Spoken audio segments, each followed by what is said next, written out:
Welcome to the East Bay Regional Park District Board Finance Committee for February 5th, 2021.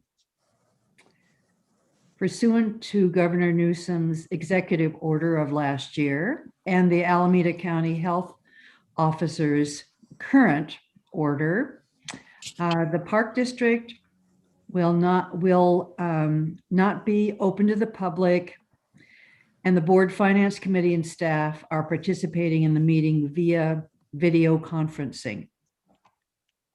So members of the public can listen and view the meeting in the following way.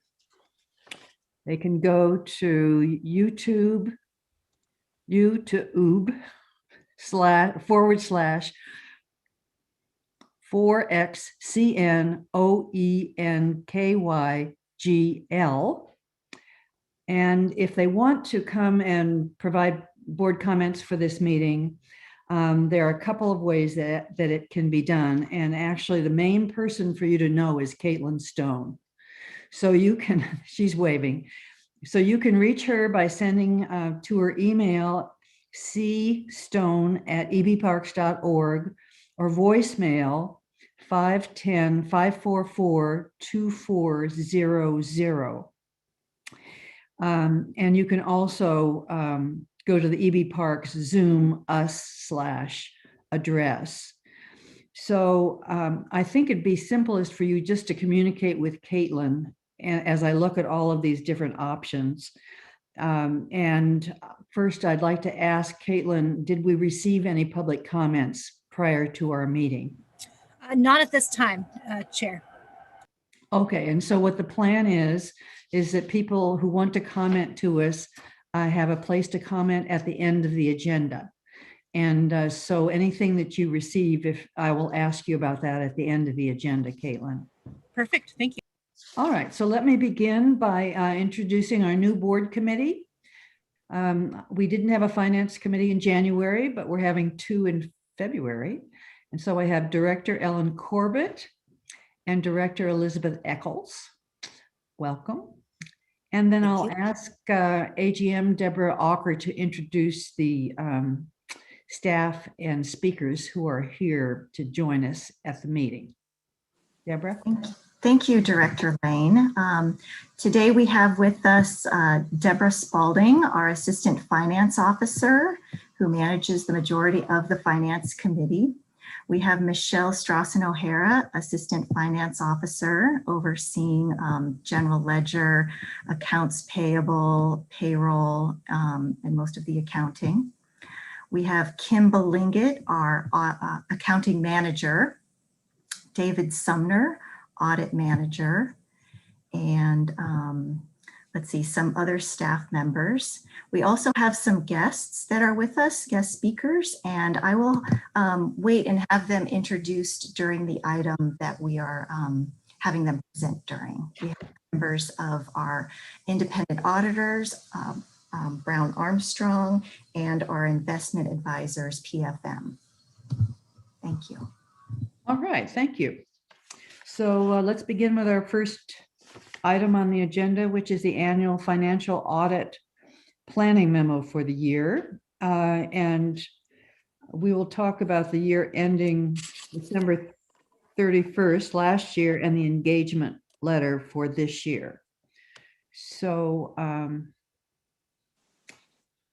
Strauss and O'Hara, are you going to introduce that, Michelle? Yes, good afternoon, everyone. I'm Michelle Strauss and O'Hara, Assistant Finance Officer. Hopefully everyone can see the PowerPoint okay. Okay, so today I'm here to present the 2020 audit plan and engagement letter and welcome our external auditors from Brown Armstrong CPAs, who will be presenting an overview of their specific responsibilities and approach. As a reminder, the board appointed Brown Armstrong in September 2019 as the Park District's independent audit firm for 3 years, starting with a 2019 audit with an option to extend for 2 additional years through 2023. As we have some new members on the committee, I wanted to start by briefly outlining the various roles and responsibilities. as stated in the board operating guidelines, the Finance Committee has a direct reporting relationship with the audit firm and oversees any future auditor selection. The committee is responsible for reviewing the scope of the audit engagement, receiving required communications from the auditor, and for providing recommendations to the board of directors. The district's management is responsible for establishing and maintaining effective internal controls and for complying with policies, regulations, and agreements. Management's also responsible for preparation of the CAFR, which is our comprehensive annual financial report, in accordance with generally accepted accounting principles, also known as GAAP, and for preparation of schedules for the expenditures of federal awards, which are used to identify all federal grants received and assist with grant compliance as part of the single audit requirements. The audit firm is responsible for performing their audit in accordance with government auditing standards and expressing an opinion on whether the Park District's financial statements are presented in accordance with GAAP. The scope of the audit work includes auditing the CAFR, compliance with OMB Uniform Grant Guidance, or the single audit, the GAN appropriations limit, and providing technical assistance with GASB 68 and 75 for note disclosures for pension and other retiree benefits, accounting, and reporting. Regarding the audit schedule for this year, audit planning began this past November with developing the audit plan and a critical dates list and becoming familiar with the operating environment. The internal audit kicked off the week of January 25th and continued through this week, and we had our exit interview yesterday afternoon. And Brown Armstrong will be conducting their final fieldwork testing the last week of April. Finance staff will then finalize the comprehensive annual financial report, which management will present to the Finance Committee and the Park Advisory Committee at their June meetings, and then to the board in July for acceptance. So that includes my part of the presentation. And before I introduce Brown Armstrong, does anyone have any questions for me? All right, so Ellen, you have been on finance last year and maybe before, and Elizabeth, you're new here, as I am after some years. So do either of you have any questions for Michelle right now? Nothing? Okay. I guess my question has to do with testing. So, you know, I looked at the letter and your staff report, and there's several points at which they talk about testing. Could you say what testing means exactly in this context? Right. So the testing that they conducted for their interim audit was really their testing for internal controls, and they will certainly elaborate on this in their presentation, but they're trying to, I think, identify our risks, how risky certain procedures are. So during the last couple of weeks, they have been sitting with various units in finance and conducting walkthroughs so they understand what our processes are for completing certain functions, for example, our cash disbursements or our payroll. And as a part of that, they test the documentation. So they request samples of particular documentation. So this past couple of weeks, they specifically were looking at a lot of travel reimbursements. So they would request the documentation and look for things like proper approval and receipts and authorization. And from that sampling, they, again, just assess the overall risk factor, and that helps guide their final fieldwork testing that they will do in April. And in addition to that, they're also conducting their fraud interviews. I know they met with, I believe, Director Corbett yesterday to ask a number of questions, specifically around fraud. And then they're also, again, just sort of reacquainting themselves with the general operating environment, identifying if there's any significant changes in staffing, which could potentially mean that, you know, perhaps some of our, you know, internal controls may not be operating as efficiently as they should be. or any major changes in policies and procedures in the last year. So those are the kind of things that they've been looking at. All right, and that's how they use the term testing. Yeah, yeah. Sorry, that was probably a longer answer than you needed. No, Okay. thank you. Okay. All right, so shall we hear from our Yes. So, Brown Armstrong, and who is here from them? yeah, so I'd like to introduce, we have Ashley Casey, who's a partner with Brown Armstrong, and she'll be doing the presentation, and also Rosalva Flores is also with us today. So I'm going to stop sharing the screen and they can put up their presentation.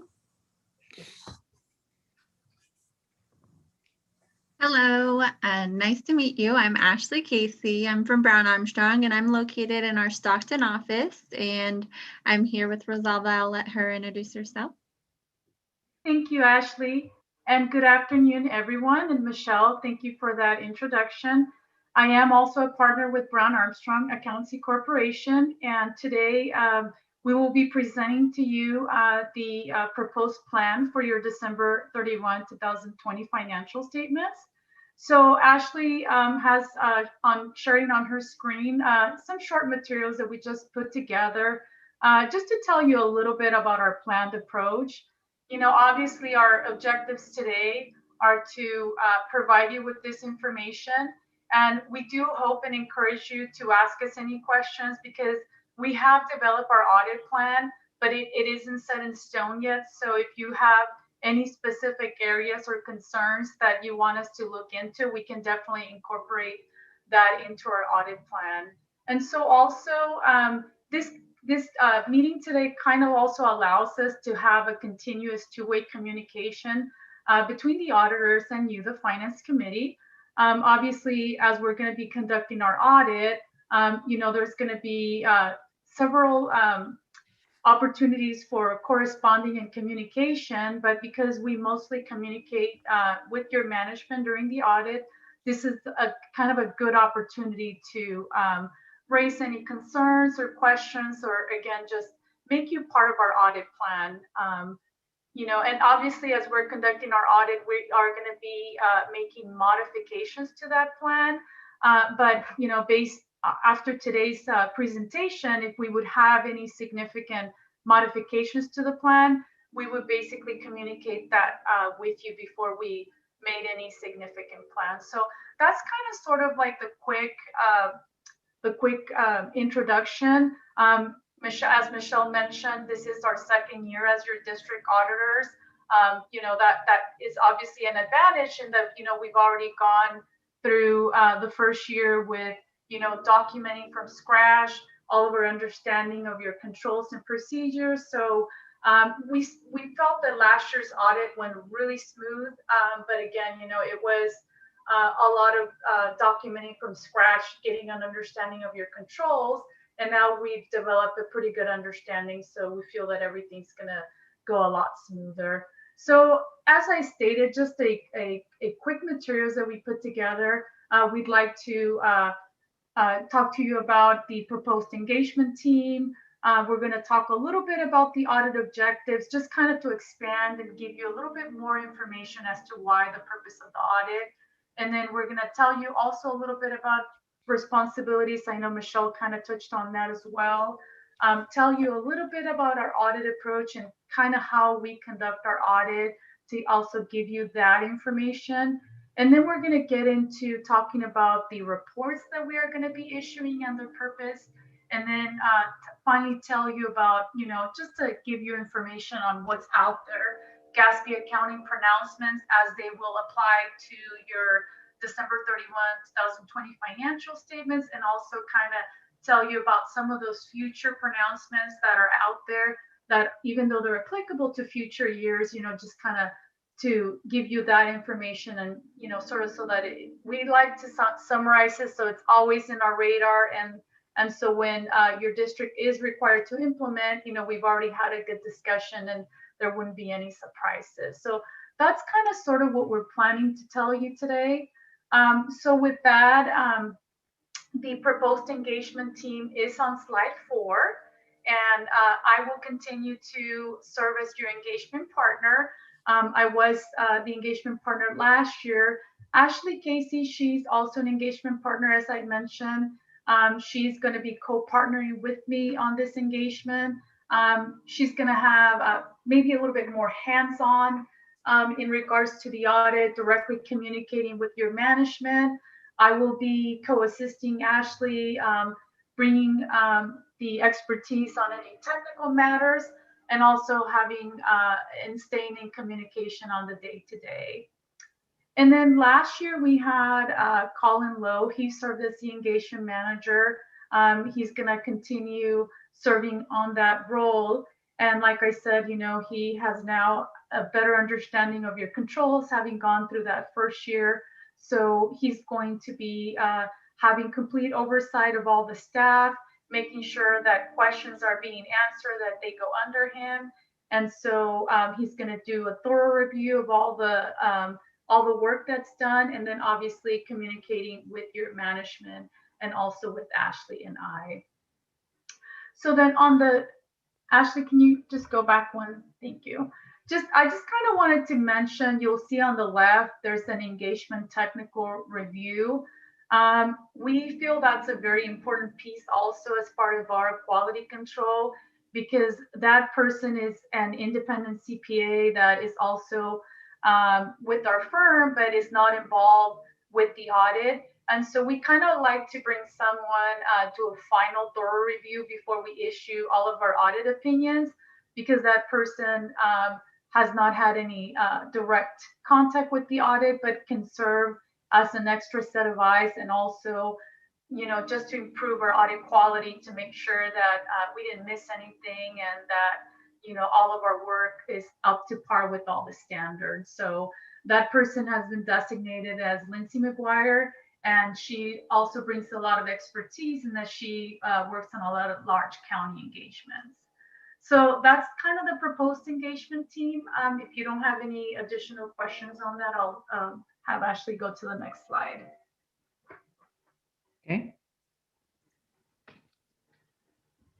And then just on slide 5, you're going to see our audit objectives.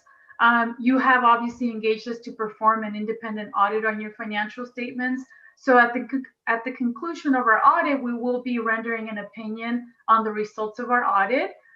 You know, obviously the main objective is to give you that assurance that the financial statements that you're going to be publishing are materially accurate, and that they conform to all the applicable standards. So also in our audit, you know, our main objective is also to provide you and the board the information to allow you to discharge your responsibilities. And then also, and thirdly, we always want to add value in addition to our audit opinions. That's something that we strive to be able to make ourselves available and assist your management on any technical questions, or also in making ourselves available in implementing any new accounting standards, and also in providing with your management any observations or opportunities for improvements if we see any, just for your consideration of your district.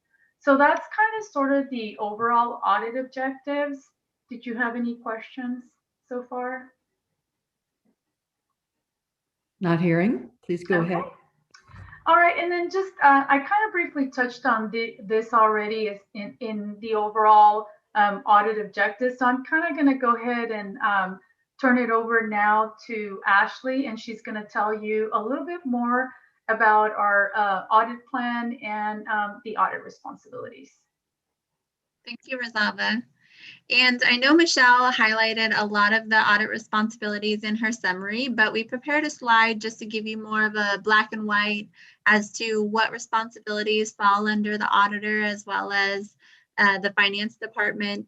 And so this is just a little schedule that talks about how we will walk through the audit from beginning to end in regards to planning our audits.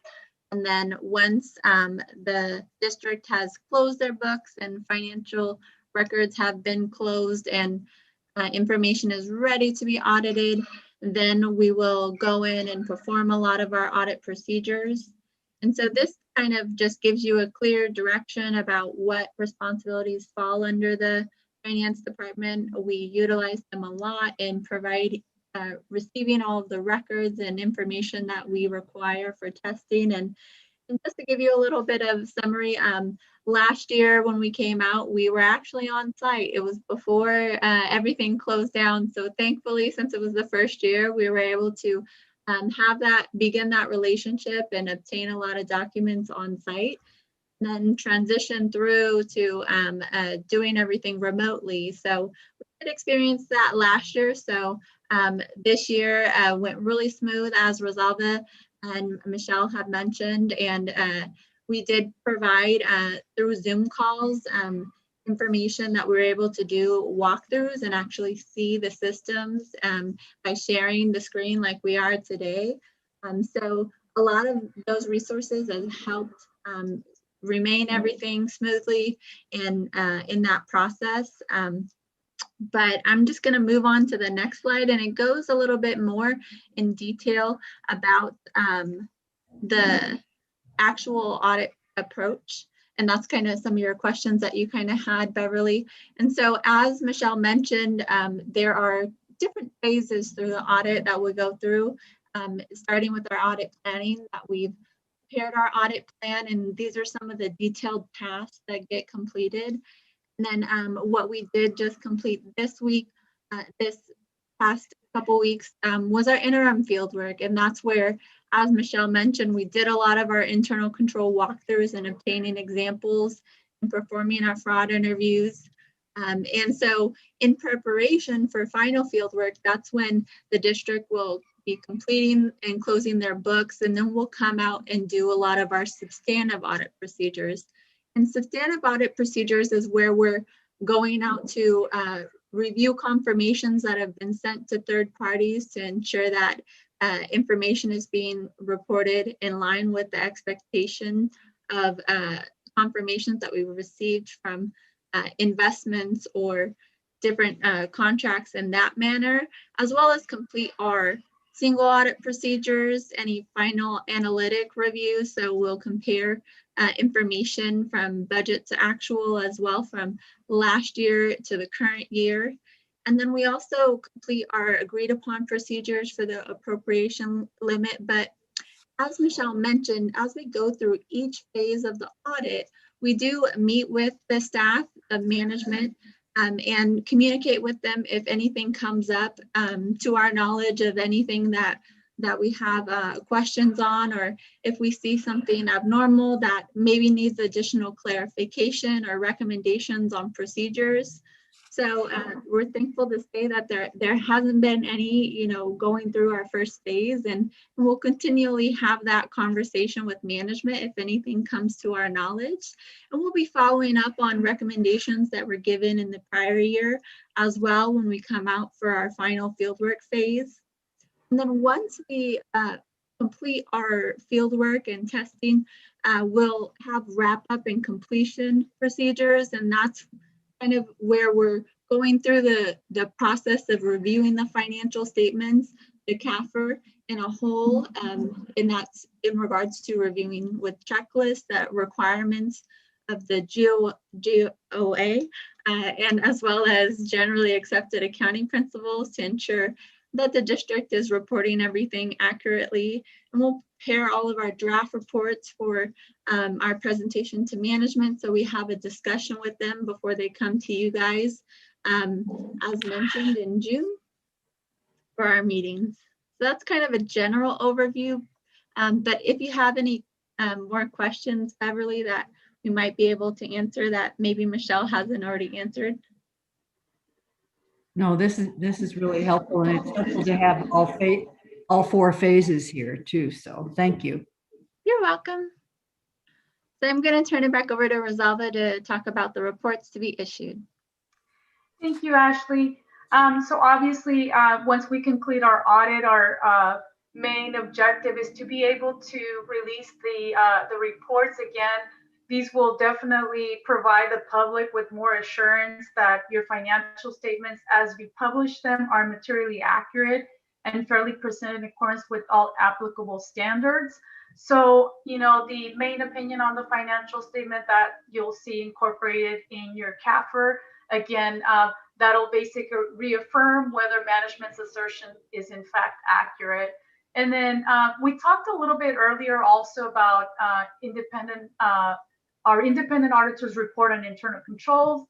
And also Michelle mentioned the compliance with your federal laws and regulations.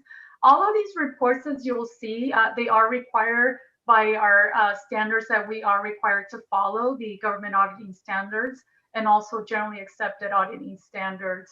So, obviously, being a type of government entity as you are, we are also required to follow these other standards. The report on internal control is also referred, and you might have heard that it's also referred as the Yellow Book report.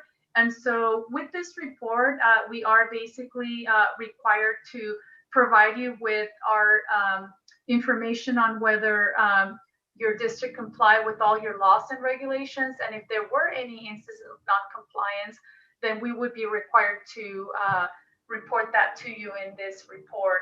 And then also, if we were to identify any major issues in internal control, such as significant deficiencies and material weaknesses, this is where we would be reporting that to you as well. And then Beverly, you talked about the test that we do for interim, and Michelle, she provided really good information on that. And just to add a little bit more, obviously when we come out at interim, which is our first phase of the audit, we are taking a look at everything more from a system standpoint. So basically, we're making sure that all your transactions are being recorded and reported correctly as they should, and flowing accurately through your system. So, that's basically where we spend a lot of our time and effort for interim. Obviously, we can't look at every single transaction, so we are doing it from a sampling basis. And so I just wanted to give you sort of that additional information. And then we also talked about the federal programs and expenditures that you have. Obviously, these are large grants that you are a recipient of. And so there's a lot of standards out there also that you have to follow, and guidance. And that's something that, as part of our audit, we test also, making sure that all your grant agreements are being followed and that they are in compliance with those grant agreements. So we will also be issuing that report and providing you with our information on whether these grants that we tested comply with these federal requirements. And then we also talked about required communication, the SAS 114, which is also commonly referred. And I mentioned earlier also that, during our audit procedures, we're mostly communicating with your management, but we don't really have that opportunity to talk a lot with you, the finance committee, or with the board. And so this letter will sort of give you information on our audit. If there were any significant matters to disclose, those matters will be reported to you. For instance, if there were any significant audit adjustments that we proposed, if there were the implementation of any new accounting standards, or even if there were any disagreements with your management in implementing accounting standards, or just following accounting standards. So that's kind of the intent of that report. And then one last letter that I wanted to mention, and I also talked about, the value added. We definitely, that's something that we strive for. And so anytime that we also see opportunities for improvement or best practices based on our experience auditing other engagements such as yours or other larger organizations, we'll definitely bring those to your management's attention for their consideration. And so if we have any recommendations, we'll definitely provide you with the management letter on our recommendations for your consideration. So that's kind of sort of the reports that we're going to be issuing. On the next slide, you have the GASB standards. and pronouncements that are either required to be implemented this year or upcoming, and Ashley's going to go over those in more detail. I know we're running a little behind on the schedule, and so I'll try to go over these quickly. It's not anything that we need to review in depth, but we put a summary together about the recently issued GASB pronouncements and their applicability to the district. And currently, as you can see, there's a lot of dates that are pushed out to 2022 or 2021. So right now, due to GASB Statement 95 and due to COVID, they issued a statement that delayed implementation of a lot of the standards to 1 year to 18 months. And this is to allow entities like the district to have additional time to implement these pronouncements. So the only one currently that is required to be implemented would be GASB Statement number 90. It's the third one down. And so this statement is about majority equity interest. And so that doesn't specifically apply to the district. And so there shouldn't be any effect on the district's financial statements. But there's a couple on here like leases that will need to be looked into a little bit further to see the extent of what's going to be required for the disclosure. So we'll work closely with the district in regards to all of these statements and providing them assistance and understanding each of these statements to ensure that they're implementing them properly in their CAFR. But the leases one was one that I think will be applicable to the district, as well as the omnibus one is more a summary of changes that happen to a lot of different changes to GASB statements. So sometimes when they call it omnibus, as they're trying to update a lot of statements in one statement. So this one kind of covers GASB 87. So there's a couple corrections. So that one will most likely be implemented at the same time with GASB 87. And then there is another slide. So we do have more statements. They don't keep us, they keep us busy, let's just say that, continually issuing statements. But again, a lot of these are pushed out to 2022 and 2023 in regards to their applicability. And a lot of them, we don't think will have an impact on the district. But again, we'll have to ensure that we review this with the district to ensure if they are applicable or not. But with that, I know the statements do get cumbersome and a little confusing, but we are working closely with management. And I just wanted to thank management for their time in helping and assisting with the audit process, as it can be cumbersome to the district staff, and we look forward to completing the audit this year and meeting all of the deadlines and coming back to present to you guys in June.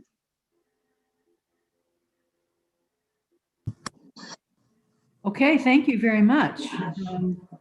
So are there any questions from the committee on any of this? Deborah, you want to? Sure. Thank you, Director Lane. I just wanted to add, it might have been mentioned, but in the last few years, we implemented a new procedure where the Finance Committee will act as an ad hoc audit committee and meet with the auditors without staff at the June meeting, where they review the final draft CAFR, the final financial statements.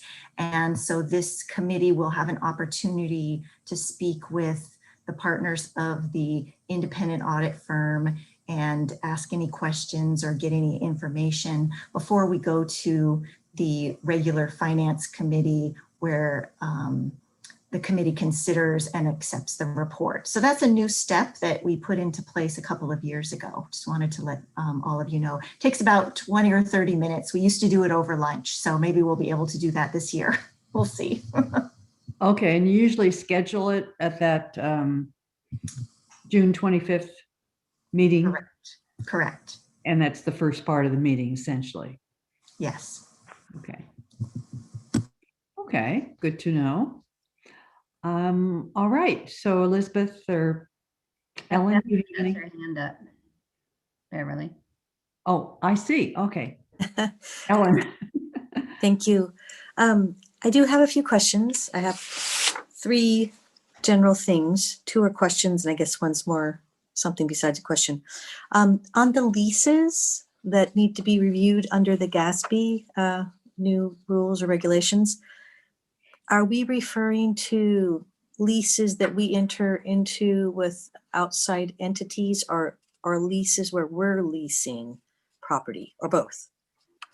Would have to look at both sides. It's going to be from the leasee perspective as well as the lessor. So both will be applicable in this requirement. So some examples of that would be? Maybe Michelle, if you can expand on what, I don't have specifically what examples might be consistent with your entity.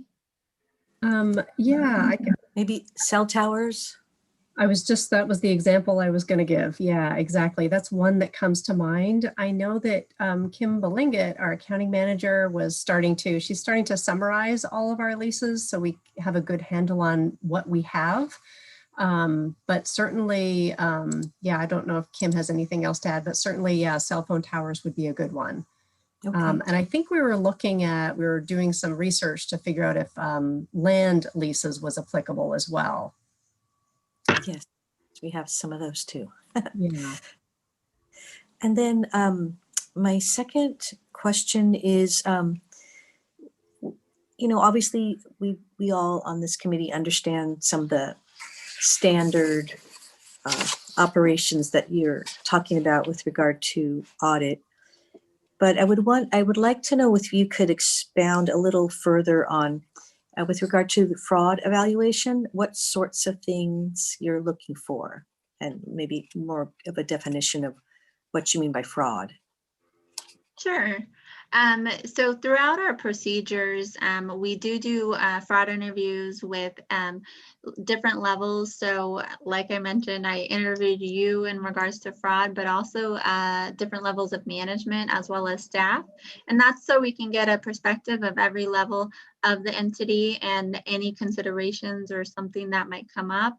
So we do that first evaluation. We also do a fraud brainstorming meeting as well internally with all of our staff. So once our interim was just completed, we'll have a fraud brainstorming meeting together to go over any unique situations that could have occurred during COVID, as well as changes in the procedures that we've seen that happened during the year.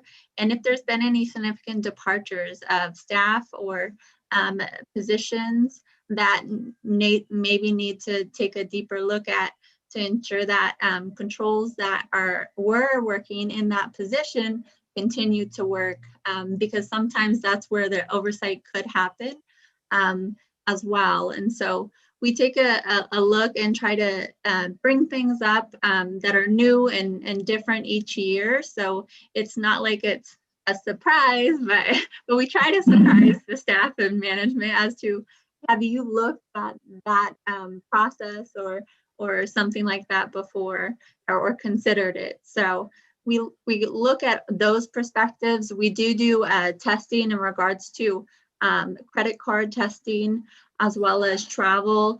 I know it wasn't significant this past year, and looking at safeguards over wire transfers. So any of those areas that could be considered or of a higher risk to be susceptible to fraud. Those are some of the areas that we look into or take a deeper dive. Okay, thank you. And then I just have one last one. Again, I know the board members on this committee understand our responsibilities with regard to, being the fiduciary overseers here at the district. But could you expound a little bit more on that for the public? and that came up in the slide where you share information with us to assist the board and the finance committee with their fiduciary responsibilities. Rosalba, I'll let you take that one. Thank you. Yeah, so obviously, you know, the main oversight over the district would be the board, finance. Obviously, management is the one that is overseeing the day-to-day. So when we talk about our responsibilities, we want to give you that information so that you have that availability in identifying if we've identified any risk, that you have that information so that you can implement new policies and procedures. Does that make sense? Yes, I was hoping for a little more definition though of what fiduciary responsibility means. I know what it means because I went to law school. Yeah, But- it's basically like oversight. So, you know, you are in the role of oversight. You know, you are obviously, again, relying on management because they oversee the district on a day-to-day. But, you know, that's why you have your meetings and they communicate to you if there's any, you know, issues that arise. And so, again, your oversight responsibility is obviously having the knowledge of, you know, any issues. And again, with the caveat that you are relying on management because they oversee the day-to-day operations. Thank you very much. And we're very lucky that we have a really great management to guide us on this as well. Thank you. Absolutely. Okay, thank you. Elizabeth, did you have anything in particular you'd like to ask? No, I just wanted to thank you for the report. I found it very informative, but I have no questions. Thanks. Well, I do want to say that I'm pleased to see that Gatsby is extending some time for some of these, because I know they come up with issues for you to examine regularly. And well, that for an agency like that, it sounds like a very compassionate decision on their part when we are having all of these distant challenges. So I thought that was interesting. Yes, Deborah. Thank you, Director Lane. I just wanted to laugh a little bit about how auditing has changed from when I was an auditor and I had to carry around boxes and you know, drag all of my stuff around. And when our new auditors came in, they really came in with laptops and printers, and they would just get our documents, and those would be the documents piled up. They really were very paperless. And now in this new world of COVID, even our side is paperless, and they're accessing all of our documents electronically. And the district was in a really good position for that because we had already years ago implemented our electronic invoicing processes. We have our online time card, and a lot of our documentation is scanned and saved electronically. So even though it was really hard to get started with COVID, I think it could have been a lot worse. And we're really thankful that the district keeps up with all of those things to allow for this type of virtual audit that no one ever imagined. So just wanted to add that. All right, very interesting. All right, so this is an item for our information, and I thank both of you for coming, and Michelle for guiding us through this. So thank you very much. You're very welcome. We'll look forward to seeing you later in the year. We look forward to seeing you as well, and hopefully things change in a few months. Take care. Okay. Thanks. Bye-bye. Bye. All right, so our next item is our 2021 investment policy review and update on our investment strategy. So Deborah Spalding, you're going to introduce this? Yes, I'm Deborah Spalding, Assistant Finance Officer, and I'm joined today by Allison County and Monique from PFM. I'm going to start out by giving you an overview of our investment policy and the changes that we are making, and then Alice and Monique will go into more detail in their own presentation. So I'm going to share my screen. One moment. And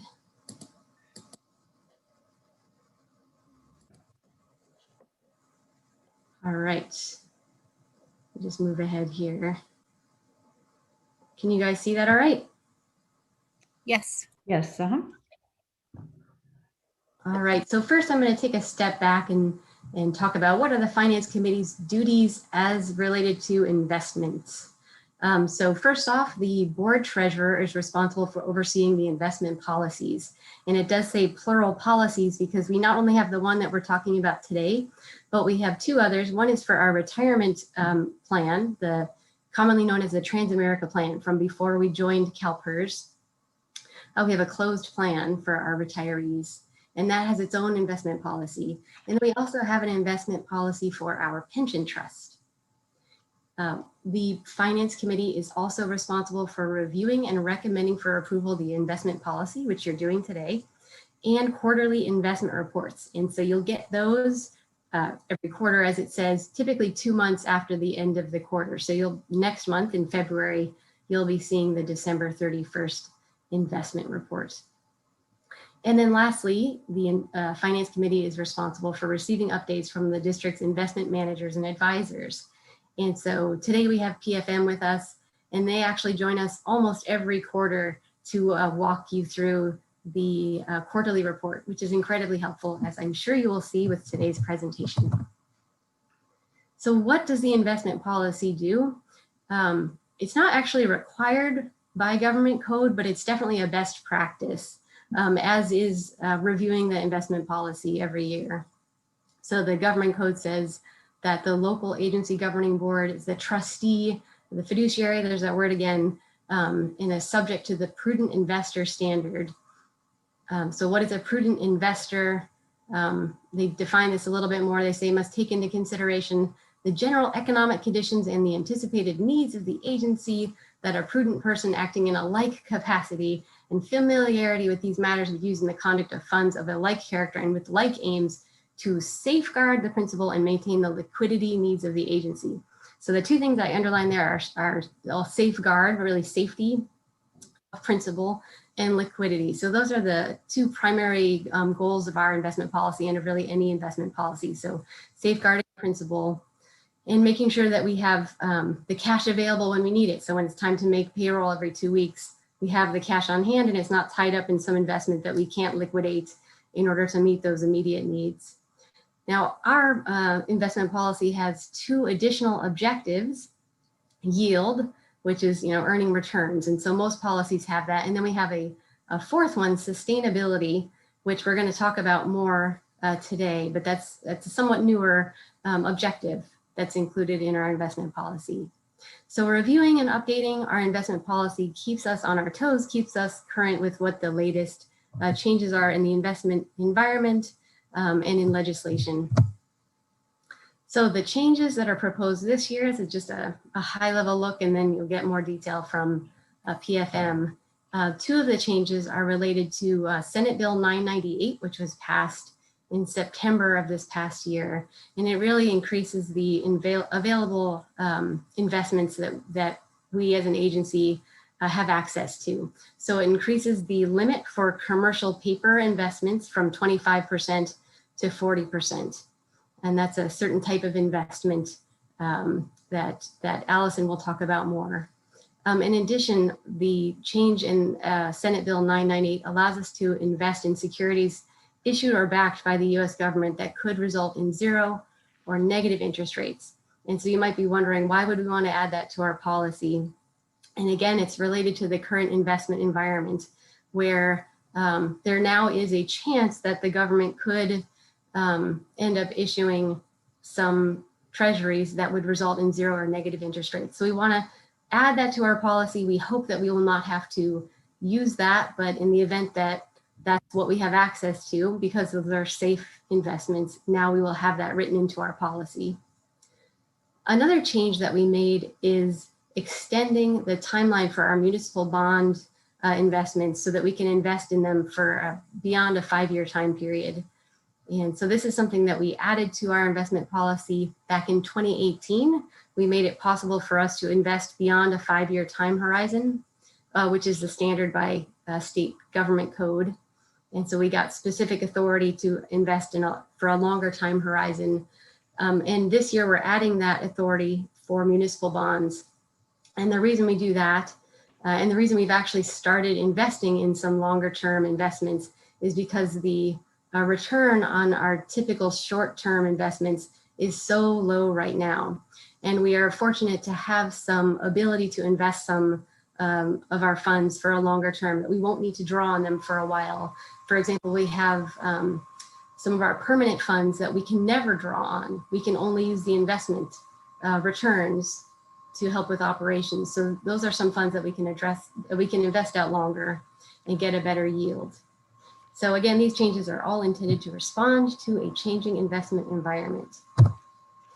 Lastly, I wanted to talk to you about that sustainability word that we talked about. So in 2020, we integrated ESG investing into our investment policy. And ESG stands for environmental, social, and governance. And it uses this principle of what gets measured gets managed. And the intent is that we are layering this on top of our existing investment portfolio, and that it'll actually get us a better investment return because we're investing in companies that have been screened to be strong in these areas of environmental, social, and governance, but also that it encourages companies to make changes on their side to improve their own ESG scores, so that people like the East Bay Regional Park District will invest in their companies. So with that, I will stop sharing and turn it over to PFM. I think there might have been a question from a board member. Yes. Yeah, Elizabeth? Yeah, thanks. Yeah. So I just had one question on can you go back to the slide that had the government securities with negative returns? Or I guess you don't have to bring it back up, but basically my question is, so I assume that what this would be is you could invest in a government security or government-backed security that then may become negative. I mean, I assume you're not going to be investing in them if they're zero or negative when they're first issued, right? I just wanted to clarify that. Thank you for asking. So currently the US government does not issue anything that's negative, negative yielding. Some sovereign governments actually do, maybe you've heard this, Germany and Japan. But the US government has taken the position that they don't plan to do this, but there certainly are investments that could end up with negative interest rates that are issued not with that intent, but that end up having negative interest rates. And there's still some economists who believe that the US government will eventually be required to do this to keep up with the rest of the world as the negative interest rate environment sort of continues to unfold. And I'm sure Allison and Monique could give more detail on that.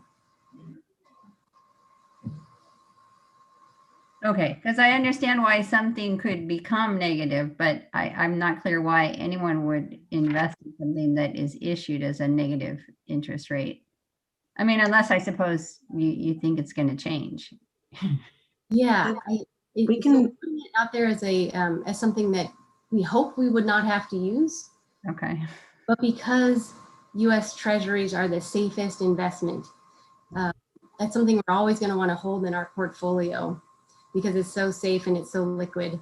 If we ended up, that was the only type of treasury that was available, now we do have that ability to invest in it. So we hope we won't have to, but it's now available to us.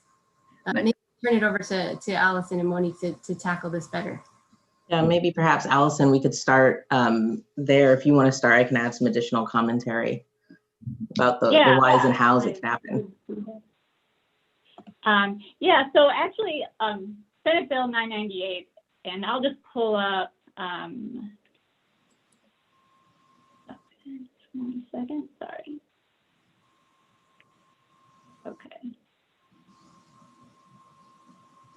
Okay, so this is just a memo we wrote summarizing the changes, and I'll just pull this up while I talk a bit more about it. And I will start with the negative or zero interest accrual investments to answer the question for you. So as Deb said, and she's correct, that currently the US government does not issue bonds with zero or negative interest accruals. But this permission to buy these investment types, which have been prohibited by California government code, was in direct response to COVID-19 and its impact on the economy and in California, as well as the impact it's had on interest rates, with interest rates currently being near zero, and on the thought that perhaps, as Deb said, in the future, the U.S. could issue negative bonds. And as a good point you made, like, why would you ever buy one of those bonds? Well, the thought or the potential concern is that banks may start charging their depositors, the district, to deposit your funds. So you would think, instead of buying a negative interest rate bond, I'll just deposit my money in a savings account or a checking account. Well, the concern is, or the thought is, that perhaps those banks might start charging for that. And so instead of paying you interest, they'll charge you, and that it may be in the best interest of California local agencies. And again, this is from the Senate bill and the commentary on the purpose of the bill, that it may be in the best interest to instead be paying the bank a fee to hold your funds. It may make more sense to buy an investment with a negative or zero interest rate. Again, nothing that's happening currently, and we hope it does not happen. But again, and the purpose for the entire bill, and I'll talk about it more, all of the changes in the bill were in response to COVID-19's impact on the California economy, the U.S. economy, and to give investors more tools to get through this period. And so, as Deb said, we are recommending the policy be edited to allow for that investment type only if necessary, and it would be a last.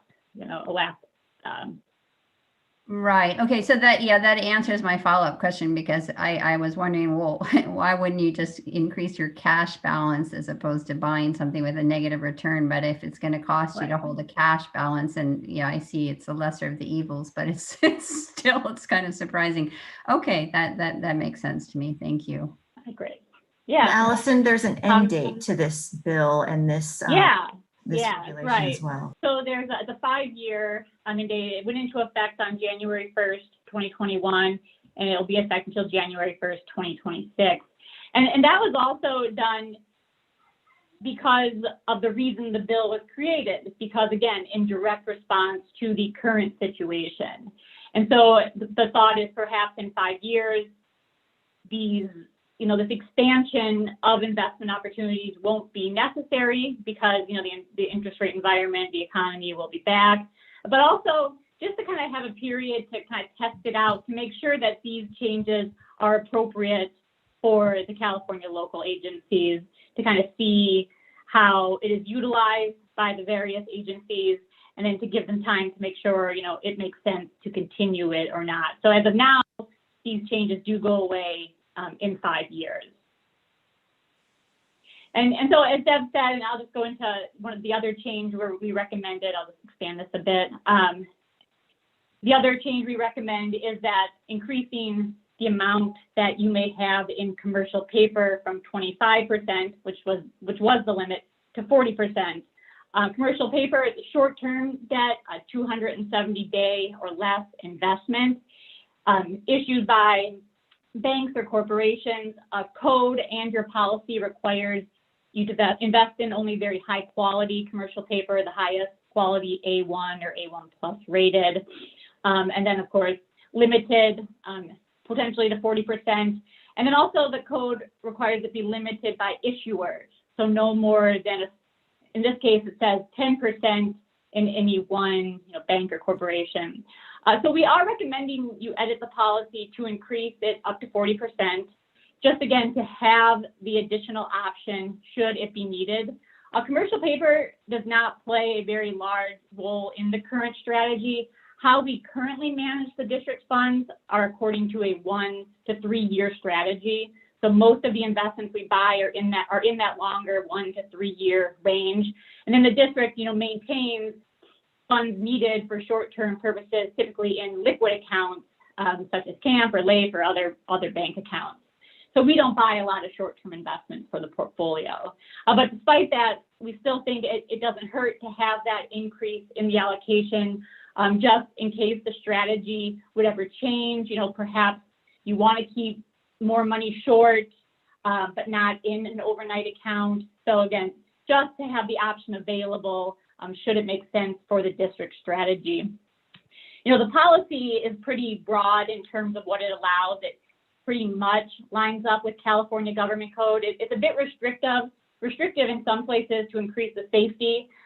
There's currently, you know, sector allocation restrictions in the policy that code does not have. There are credit rating requirements in the policy that code does not have. So the policy does, in a sense, is more restrictive than code in an effort to keep the funds, you know, safe. But what I'm trying to get at here is just because the policy allows for it doesn't mean that we're going to purchase it. We won't purchase something, even if it's very safe, if it doesn't make sense with the agreed upon strategy, the strategy the district agreed upon, kind of driven by that 1 to 3 year strategy, your risk tolerances. So just because we can buy 40% doesn't mean we're going to go out and do it if it doesn't make sense with the strategy. And then just along with commercial paper, I kind of mentioned it, this new bill added that 10% issuer limit. We didn't say we're going to have you make that change because the policy already has a 5% issuer limitation on all credit on all sectors except for treasuries, federal agencies, some of the pools. So you're more restrictive than the new code language, and we are recommending the policy keep that 5% issuer limit just to increase the same level of safety and diversification it currently has. So previously there was no issuer limit on commercial paper or corporate notes, but the policy already had a 5% issuer limit, and we're recommending to keep that. The other change, and here I can jump into the policy real quick.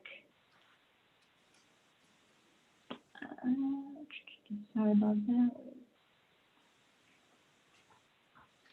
Sorry, here it is, okay. That Deb mentioned, sorry, I'm gonna flip through this kind of fast, I hope, is the municipal obligation maturity. So here, municipal bonds, the language here allowing that.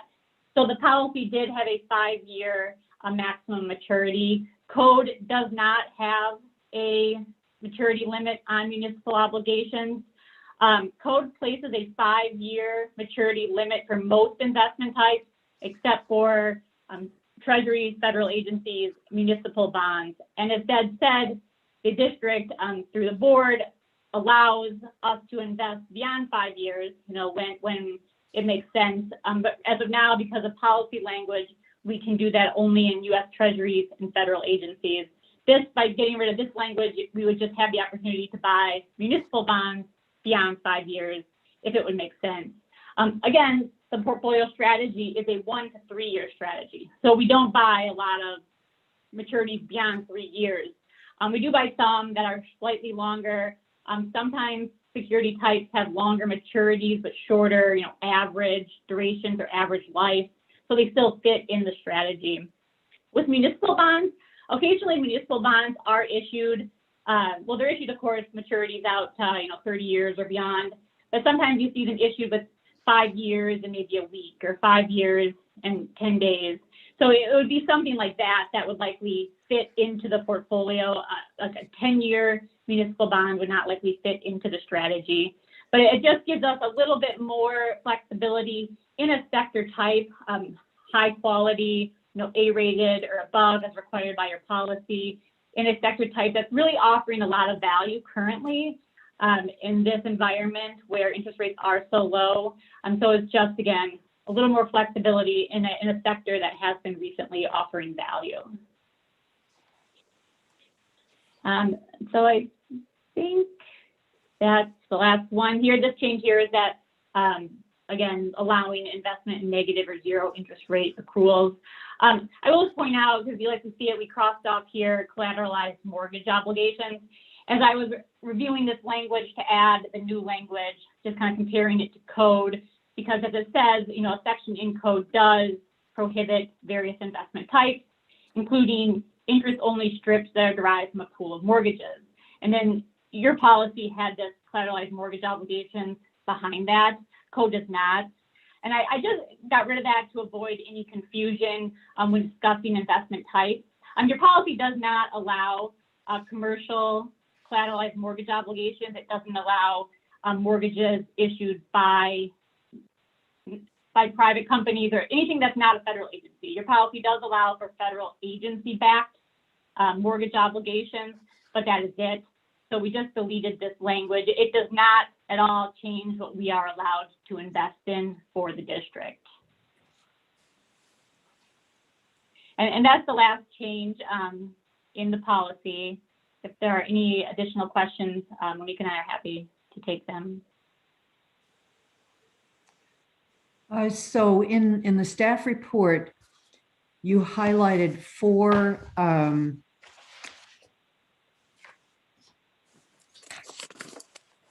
let's see, how did I describe them? You highlighted 4 proposed amendments. You know, not in the PFM material, but in the staff report. Okay. Correct. And in the material you're showing here, those 4 appear in the blue on the investment policy, plus a variety of deleteds. So are you asking us to adopt this and recommend this to the board? Yes, yes. Some of the deleted are us changing the date from 2020 to 2021, and that shows up on the attachment of the red line. And a few little cleanup things.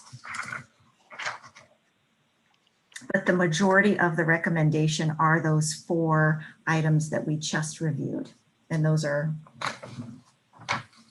reflected in the attachment. Okay, so my attachment doesn't have the blue. And so I am trying to make sure I know exactly what you're asking us to do.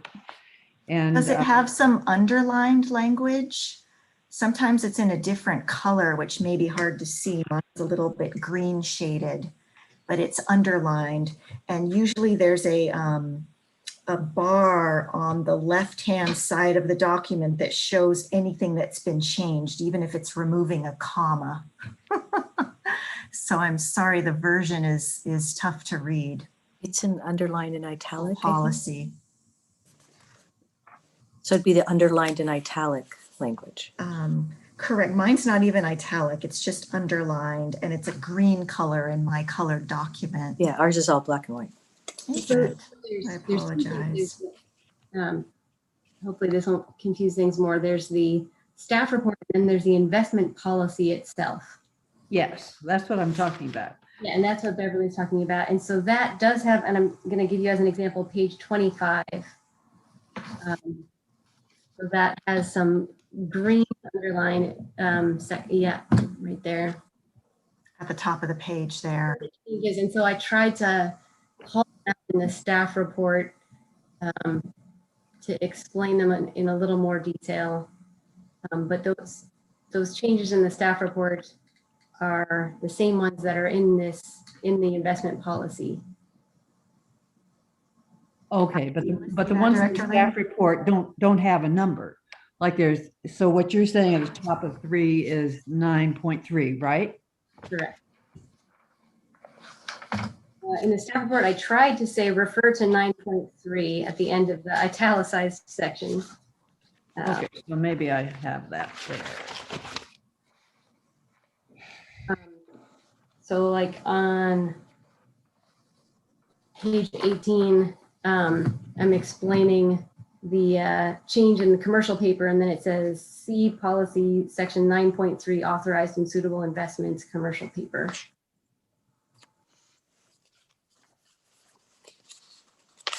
Would it be helpful if we just flip through the pages and point out in the policy where we're making these recommended edits? All right, so what you have in the staff report is you have the paragraph that's explaining it, and then you have the amendment, right? Yep, and then the First the paragraph, then the amendment, and there's 4 of them. Okay. All right, I just wanted to know exactly where they were in our policy. I see. I just can't see them in the policy that easily. All right. 9.3.11. It's pretty quick. We can go through. So on page 25 of the PDF, as Deb mentioned at the top, is the edit for the commercial paper, changing from 25% limit to a 40% limit. Yeah, so that was 2026. So that was the first one. And then if you flip to page 27 of the PDF, they recommended changes at the bottom under prohibited investments. That's where we're clarifying that we could invest in a zero or negative interest if it's a United States government backed security. So we talked. Okay, so that's a second substantive amendment. Mhm. Okay. And then if we flip a few more pages, I'm not missing anything, am I, Deb? Or did I miss the other one, the mortgage one? Yeah, page 26. Thank you, thank you. Okay, it's on the back It's side. kind of hard to see because it doesn't show, like, you can see the deleted language off to the side. That's what it is. On page 26, it's 9.11 municipal bonds, and it's really kind of just showing the revised language, and it shows that we've deleted with the final maturity not exceeding 5 years from the date of trade settlement. And so we're just removing that limitation of 5 years so that it just is the new language that's there. Okay, and then the last one is Deb, help me find where the last one is. 9.11. Negative interest rates. I believe on page 27, again, for the top. Yes. The regardless of security type. Yeah, and so that's how PFM already managed the portfolio. It basically means that it doesn't matter if there's a commercial paper issue from Bank of America and a corporate note from Bank of America. There's a 5% issuer limit on Bank of America, no matter what sector. And that's Right. how the portfolio is currently managed, but it was just to clarify that. Thank you, Allison. That's correct. Okay, so is that all clear to the committee?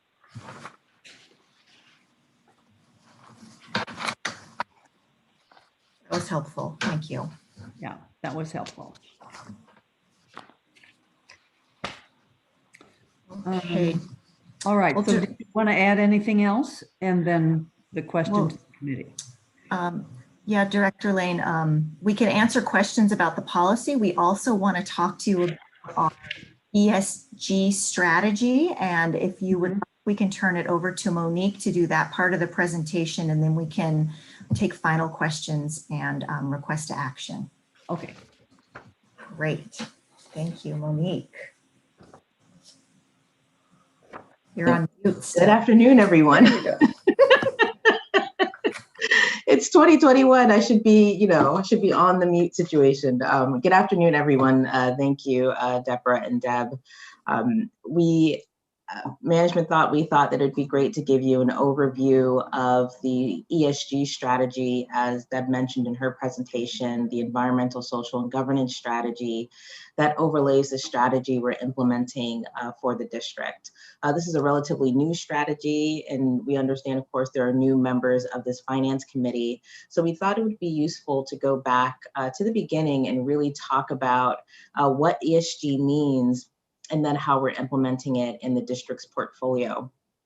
So going forward to page 1, we're going to talk about ESG investing and considerations, and start with a definition. What is ESG investing? Well, ESG, again, environmental, social, governance investing, is a sort of sustainable investment approach. The typical sustainable investing strategies that you may have heard about include things like exclusionary investments, where you simply say, we don't want to invest in tobacco, we don't want to invest in firearms. There's also what we call sort of impact or thematic investing, which is where you seek a strategy to meet a certain policy goal. So for example, you may have a green portfolio green initiatives, or portfolios seeking to help with poverty reduction across the world. ESG investing as a type of sustainable investing approach is tended to be more inclusive. With an ESG strategy, what we're really saying is that any company, every company has an impact on the environment, has an impact on social factors, has a governance strategy. And therefore, we believe it's broader in scope in those things. So what types of environmental, social, and governance factors do we mean? Like, what are we actually looking at? Well, with environment, we're looking at things about like how the company limits its environmental footprint. What it's doing to manage the risks inherent in its business that impact the environment. So certain things that may come to mind with that include climate change, air pollution, deforestation, and even water pollution. On the social side, the question becomes more about how the company is treating its community, the employees that work for that company, its customers, the community in which it has its business, it operates its business. So things that come to mind there include things like data protection, human rights, gender, diversity, equality, and also community relations. And then lastly, how a company is actually governing itself. So things like board composition, bribery, corruption charges, lobbying, executive compensation. As Deb mentioned in her presentation, the goal of ESG investing is essentially that idea that what's measured, what we're paying attention to, can be impacted. And we're actually seeing more companies really change the way they do business to have better ESG scores. The more we see investors like the district, like ourselves, pay attention to these things. On the next page, we talk a little bit more about what investors do or why investors implement ESG investment approaches. There are lots of different reasons that an ESG approach becomes more prevalent. We're starting to see it really being a way to align a strategy with the objectives or the values of an organization. You know, I often say to my clients and others that you can do well with the portfolio, you can have really good performance, but how do you do good with that portfolio? And an ESG strategy is one way to, again, align a mission-oriented district public agency with the investment strategy. Other things that come into mind include external pressures. I think in this day and age, we're starting to hear more about constituents, stakeholders being invested in how their public agencies are conducting their business. And there's a lot of desire, I think, from the public at large to seeing change in how we approach things like where we put our investment dollars. There's also a big risk management component. Quite frankly, what we'll talk about in a few pages here is the idea that if a company is managing the ESG risks in their portfolio, if a company is paying attention to its environmental footprint, how it treats its employees and communities, and how they're governing, that is a sort of risk management framework that is good for the bottom line, is good for the issuers in your portfolio. There's a lot of research out there about companies with higher or lower than average ESG scores just being better performers in general. And then lastly, seeking competitive returns. Also studies out there saying that in the long run, if you invest in a company who's managing their ESG risk well, that company should be a performer and outperform the market over the long run. So there's this idea that, if you stick with companies who manage their risks well, they will be a good performer and add to your return. So then the question becomes, if this is something you want to do, how do we actually measure an ESG risk? Like, what does that actually mean? You will note when we present the performance of the district's portfolio, we have a section of the report that talks about ESG risk. And this section of the report really focuses on what we call an ESG score. Where are companies scoring, and what does that mean? Well, ESG is something that we believe can be measured. What the evaluation of ESG risk does is it focuses on how companies manage what we call material ESG risks. And so as an example, I'll use the pharmaceutical industry. Now, companies in the pharmaceutical industry are usually exposed to high ESG risks. And those risks can include patient litigation, regulatory uncertainty around the drug pricing, and companies' product portfolios. A lot of these pharmaceutical companies are dealing with chemical agents, for example.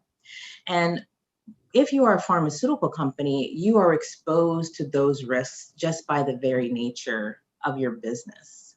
So then the question becomes, well, how are you managing those risks? There's risks that exist. How are you managing it? How are you managing that chemical information? How are you managing the risks around patient safety, et cetera? And we believe that ineffective management of those risks can have significant financial impact on the company and the value of the company later. So these are the things that we essentially look at with our partner, who I'll talk about in a few slides. We're looking at company data, the financial data. ESG goes a little bit deeper than the numbers though, because we also have to look at intent. So we're looking at shareholder meeting results. We're looking at management information. You know, our partner actually spends a lot of time talking to management about their strategies. Then we're looking at exposure in general. So like I said, with the pharmaceutical industry, there's this exposure that exists just by nature of being a pharmaceutical company. But we're also thinking about how they're managing controversies in that industry. If they're sort of just good actors, then policies, programs that they have in place, and all of that distills down to an ESG risk rating. The good thing about ESG risk ratings, as I mentioned before, is that no matter which company you're in, you have an ESG risk rating, no matter which industry you're in. So it gives us sort of a set point of which we can evaluate all the issuers in the portfolio against a common framework. So let's talk briefly about the relationship between ESG and financial performance. So I already spoke about, you know, the idea that if a company is managing their ESG risks, if they're paying attention to the environment and, you know, their social factors, the communities, their employees, their customers, and the governance structure, that eventually they should show some outperformance. So we generally sort of show this sort of that consideration in this graphic on the left, but on the right, what we're thinking about is how does that performance translate into the relationship between the performance of the company and their ESG score to the return you get by investing in various products. So equities, we don't invest in equities on behalf of the district, but we do invest in the bond market. And as you can see, there's a fairly positive correlation in performance between having good ESG scores and having good bond performance in your bond portfolio. On the bottom, it shows essentially the same thing. And we think about, you know, if you have good scores in the various components of ESG, so that environmental, social, governance, if you segregate them, how does your performance line to your performance in those areas? And as you can see, environmental, social, and governance factors are positive contributors to corporate financial performance. And when you combine all those things, they're still positive contributors. It's very rare that you see negative contributions from companies paying attention to these things. Any questions broadly about ESG before I speak about specifically how we're implementing this strategy for the district, Deborah?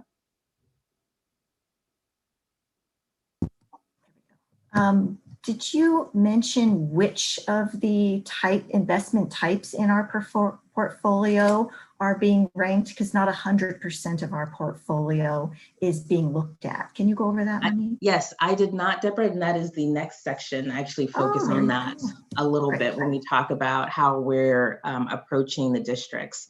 Because one of the things that Deborah's highlighting is that each agency is going to have different ways that they approach, you know, how to set the scoring for ESG. So I'll talk a little bit about that next. So our approach to ESG is essentially customized. We have a customized solution.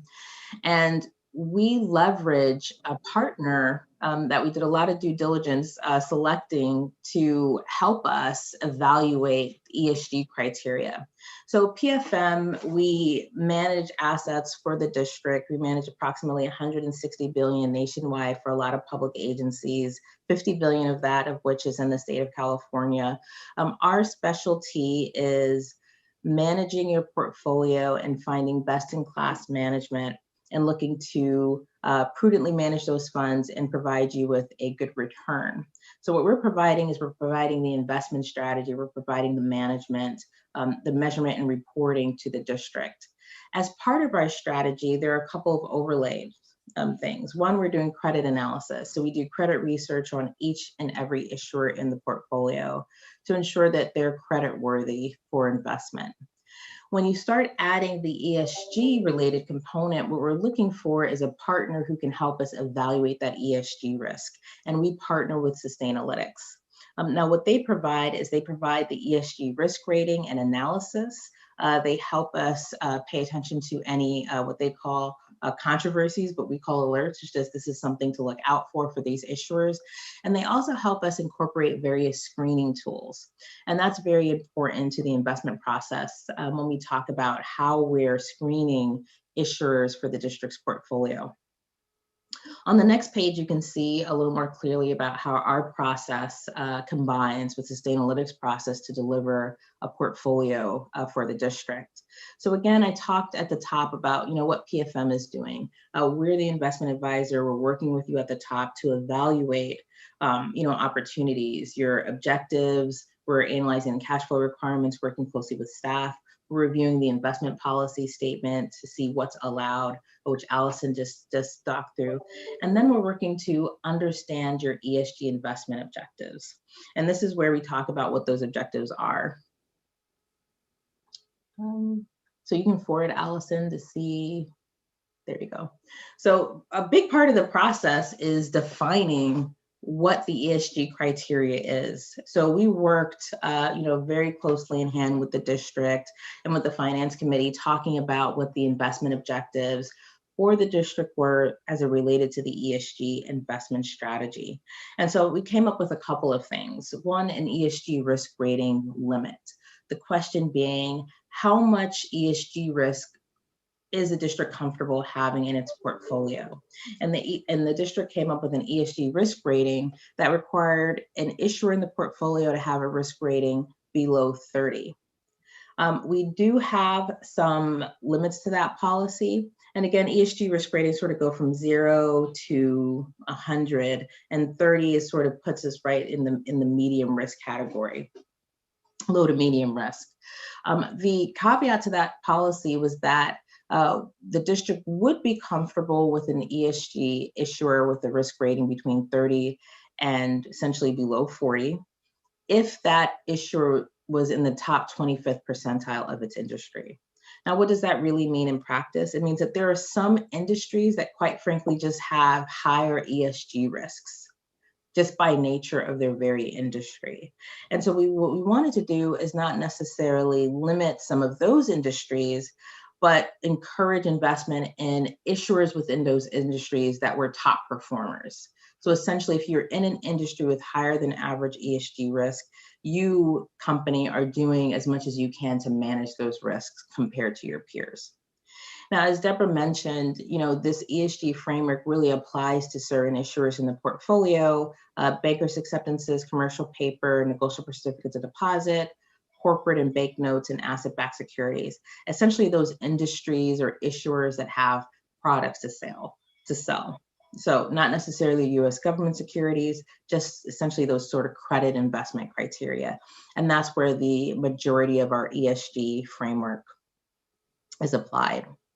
Now, going back to our investment process, after we sort of understood the ESG investment objectives, what we're doing is we're still constructing the portfolios, paying attention to things like your cash flow, the duration target, the benchmark in which we're managing the portfolio.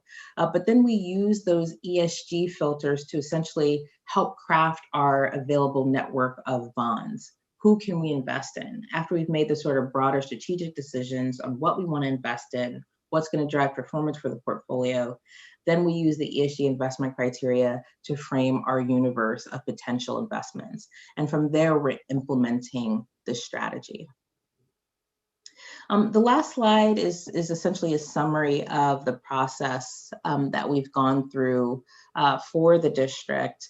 Again, starting with identifying the priorities, the objectives, defining that criteria, evaluating what impact that would have on our strategy, analyzing the integration of the ESG approach, and from there, working with the district to add that language to the investment policy. So you may have noticed that ESG section of the investment policy where we essentially wrote in those objectives. And we've been integrating ESG into the investment process. You will see an ESG report when we meet with you quarterly, and we'll talk through more specifically what some of those ratings mean and any changes that have happened quarter over quarter. And then lastly, the process I think that we're in now is really monitoring the results of this strategy and seeing how it's working out, making sure everyone's comfortable. And then, that monitoring process helps us to evaluate whether any revisions are going to be needed in the future. And that's our last formal slide here. Are there any questions? Any questions from the committee on this? Did we start doing this last year? Yes, I believe this was started last year. We've been talking with PFM for about 2 years, and I think we got a full year of ESG monitoring in 2020. Looks like Director Corbett has a question. If you want to drop the slides. Thank you. Oh, sure. I would just like to make a comment. If you can get excited about investments, this is the part of the presentation why I always get very excited. I think it's such a great opportunity for us as a park district to align some of our investments with our philosophies. And as you can see by the report, you can still do it in a conservative and safe way, and you can still get good return on your investment. So I'm a big fan of this process, and I'm so happy we went in this direction. And I think board members were starting to ask little questions about some of our investments a few years back about why are we investing in this or that? And so in a way, we were sort of evolving towards this, I think, based on board members exercising their fiduciary duties and wanting to ensure that we not only invest in a way that's prudent, smart, and has a return, but also shows what we're all about. And the other exciting piece of this is we can be part of, a much greater world where people are starting to make certain investments, which starts changing some corporate culture based on, companies knowing that they might have more investors interested in them if they're following certain strategies and, other outside important policies. So like I said, this is the part where I get really excited when we talk about this plan. And I think it's a great thing for the Park District to be looking at this. Absolutely. Thank you for that comment. It was very interesting, Monique, I have to say. Thank you, Elaine. Hard for me to get my hands around it quite yet. So Elizabeth, did you have any comment? Or? Sure. Yeah, thank you very much for the report. I'm really excited about this approach. So it was last summer when we were doing the finance workshop, and Deborah started talking about this. My ears perked up as well, because I think it's, it's really a great opportunity to be able to make investments that align with your values, and especially under this system, it doesn't impact our returns. So it's a win-win all the way around. So I think that's just fantastic. And as Director Corbett pointed out, it is also a way for us to exert our influence and try to get companies to think harder about aligning with ESG. And I think that's really important. And certainly the more companies and publicly funded institutions and others that start investing that way, the more pressure there will be for corporations that are outliers in this to align. And so I think that's very exciting, and I'm glad that we're a part of it. And thank you for your report. Very interesting. Thank you for both of you for your answering all my questions, and appreciate it. Thank you, Director Eccles. Yeah, thanks for backing up a little on this. Yeah, Deborah? And at our next meeting, when we do review the actual quarterly report, you'll get a chance to see how this all works, and we'll have other questions. And a couple of the things that I think it does, there will still be questions, but like our policy for credit ratings, right? We invest at a certain credit rating, and typically governments say they're going to hold to maturity just really because we don't want to lose any principal. And so similarly with ESG, we purchase these investments based on these criteria. And sometimes, you know, companies can go up and down, and we evaluate that. But our general overall practice would be to just hold it. That doesn't mean we have to, but that's just kind of generally, we're making these decisions at purchase, and then we're reviewing the activity as we go forward. Correct, Monique? That's correct. That's absolutely correct. And we, as Deborah mentioned, as we implemented the ESG strategy over the year, we did not make any decisions in the portfolio at the implementation of that strategy. We decided to sort of implement it on a going forward basis for new security purchases in the portfolio. I think it's taking some time for the portfolio to get ultimately where we want it to be, but the goal was to, you know, use it as our guiding principle on a going forward basis. Thank you. Okay. Very interesting, very positive step for us, I think. So is there anything else staff has to add to this item? We have a request that we recommend the update, and we went over where the major updates were on our policy. So would someone like to make a motion? I'll be happy to make that motion. Interesting to see we didn't invest in GameStop as part of our process. It's just my little joke. Thank you for that. So- Yes. I'm glad we make the motion. I'd be happy to second. Thank you. Okay, and any more discussion? All right, all in favor say aye. Aye. Aye. Opposed? I don't hear any. Thank you very much. Thank you, directors. Thank you so much, Thank Monique you. and Allison. Great We'll see reports. you. Thank you. We'll see you Yeah, next thank week. you, Monique. That was very helpful. Thank you. Have a nice afternoon. Okay, so our next item is our work plan. And I think you wanted to go over some of the accomplishments as well for 2020.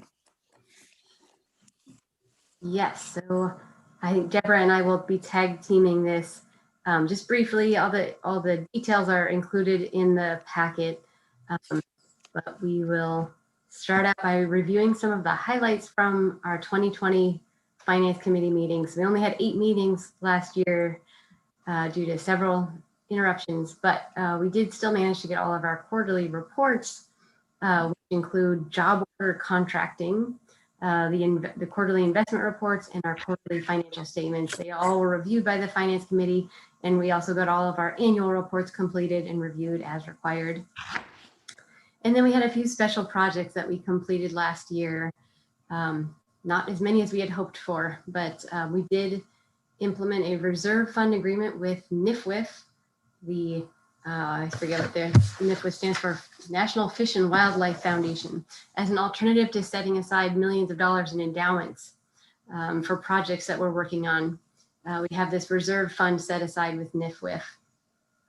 And that was a major multi-year project that finally culminated last year.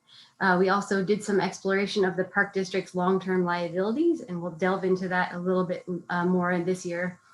And then lastly, we did a few reports on how COVID was impacting the Park District's financial position. And I really hope we won't have to do any reports on that in 2021. Our plan for this year includes looking at going out for an RFP for the EBRPD Retirement Plan Administration. So that's also known as the Transamerica Plan. Something we wanted to do last year, but it ended up falling off our work plan. So we're going to do it this year. And we've had Transamerica administering the plan since its inception. And it really is the best practice to go out for RFP. We've also had a few complaints from retirees about maybe not the best customer service, and we ourselves have experienced some issues. And so we want to see what else is possible. We don't know for sure that will change, but we are going to look. Also, we'll be working on a community facilities district for the Nature Preserve out in Danville. And at this point, we're looking at bringing that forward to the board sometime in summer. And so that would come to the Finance Committee first. And you probably recall, there's several steps in the process for getting this approved. So the Finance Committee will see it first, and then it goes to the board after that. We're also looking at updating our environmentally preferred purchasing policy. And last but not least, issuing our next series. This will be our fourth Measure WW General Obligation Bonds issuance. Deborah, is there anything else you wanted to add to that list? Thank you, Deb. Those are some of the big highlights. We also have other annual things that we bring to the board, including you get to hear from our internal audit team twice a year when they report to the Finance Committee. And we have many actuarial pension updates that come just for information, and some other accounting type transactional things that we feel like giving those detailed information to the Finance Committee is good. And some of them don't even have to go to the full board. Like last year, we reported out on changing our banking agreements so that we could accept electronic payments through our web portal. Whereas, everybody has to pay us in checks, and there are some credit card machines out there, but now there are certain companies that can pay through our banking portal directly. So just updating you on fun stuff like that we like to implement. But we have a very detailed list, and things do move around from time to time. And then there are some things that we're very strict about that we can't move, like the budget process and the tax levy and things like that, that we'll put forward. We have the March meeting is scheduled to be canceled. That was mainly because I could not find a date on the board members' calendar to have a meeting in March, but we typically cancel 1 or 2 meetings a year just because it's okay to move items from one month to another. So that's all I had to add. If you have any questions or about any of the details. The packet really tries to just remind the board that the board operating guidelines do have some highlights of what we should be bringing to you. And that's why you have this long list of work before you as a member of the Finance Committee, because those are the things that have been of interest over the years. And I agree with it. Yeah. Well, I think it's very helpful to have the whole calendar listed here. And it does mean we have nice full meetings, right? We typically have nice full meetings, Director. That's good. Yeah. Okay, and then you had a long list of special projects, one-time items. Are these? Those are the ones that Deb just went over on that slide. Which were what we did last year? No, the highlights of having a new CFD formation, at least one we're going to be doing this year, issuing additional bonds. We'll bring in our financial advisor to talk with us about the bond market and the timing. And usually we try to balance with how much money we've spent in WW and issue new bonds before we run out of money, right at that target. They want us to spend all of our bond proceeds in 5 or 6 years. So we don't want to issue too soon. So we try to analyze that with our financial advisors. How long has it been since we issued our last bonds? Late 2017. Yeah, late 2017 was our last bond. So, okay, so that is a while, isn't it? Yeah. And we've been spending a lot of that on some really big projects. So. Yeah, I think we've noticed. I know. Yeah. Okay, so are there any comments from the committee on things you might want to have done differently for the year? Anticipating? There does seem to be an ample amount. Yes, Ellen. I can see your hand now. I opened my. I know it's kind of hard sometimes to see the hand. Oh, I have the same problem sometimes. But I wanted to just say, I think it's a it's a great plan for the year. I'm looking forward to it. A lot of good stuff on there, and it'll keep us very busy. But I did have one question. I know this question usually gets asked about the Transamerica plan that we're going out to see if maybe there'd be a different manager. How many people, that's the smaller retirement system for the earlier employees, right? More Yes. historic employees. How many people do we still have in that group? 3 active employees, and I'll say 2 of those 3 are board members, actually. Oh, okay. Yeah. So just 3 active employees, and and how about as retirees? Are there other retirees or? Yes, there are, I should know, I'm going to say fewer than 200, I believe, retirees. There's a sworn plan. Do you know, Michelle? Thank you for coming on camera. Michelle knows. Fewer than 200? Yeah, I have my CAFR open in front of me. This data is a little bit old. It's from 2019, but there were 161 in the general plan and 28 in the sworn safety plan. Okay, thank you so much. That was my only question. Looking forward to the year. Yeah, I think the finance committee's fun. So I recall when we moved to CalPERS and that discussion, because employees did have the option of staying with the older plan or going to CalPERS, and there was a lot of discussion about it. You know, what were the pros and cons, and of course, since it includes many of the long-term employees, it has gradually been shrinking, you know, the number. So, and Transamerica, I think, has been with us since the beginning, right? So, Yeah, they changed names, but it's been the same company. Yeah, because we used to call it the Transamerica plan. Yep. Right? Yep. Yeah. Okay, well, I think it's good to take a look. All right. Thank you. I think we're all set for the year. I think we are, yes. And so we'll meet a second time, February 26th, this month. Okay, if there are no other comments, then this is our opportunity to see if we have any public comments. Thank you for asking. Oh, sorry about that. Thank you for asking. We at this time, we do not have any public comments, and it looks like we do not have any other comments as well. So thank you for checking in, Chair Lane. All right, you look like you're outdoors. I am. It's a little chilly, but it's actually quite pleasant. Yeah.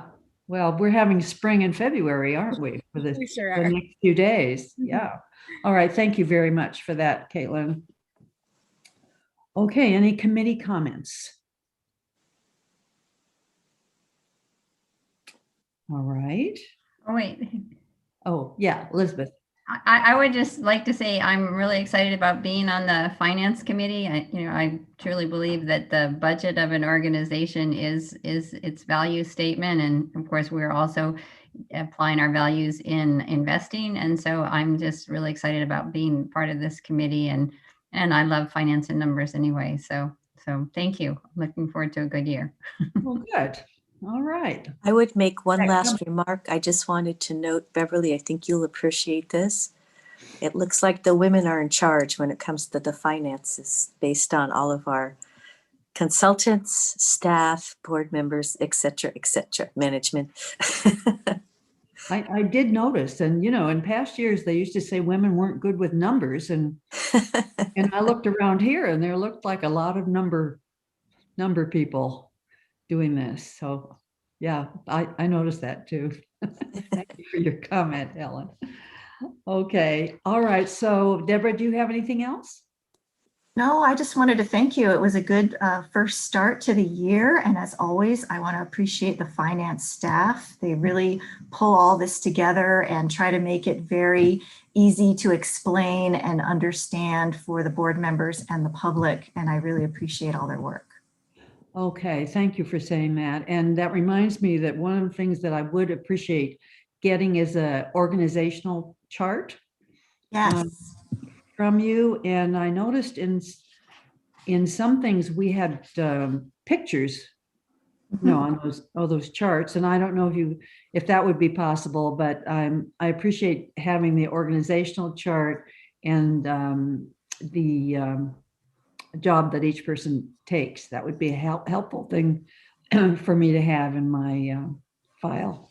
We'll get that for all of you electronically, and we'll put a hard color copy in your next packet, which will come in a few weeks. Okay, thank you very much. All right, and with that, we are adjourned. Have a nice weekend. Thank you. Take care, everybody. Thank you, Director Lane. See everyone later. Bye-bye. Bye-bye.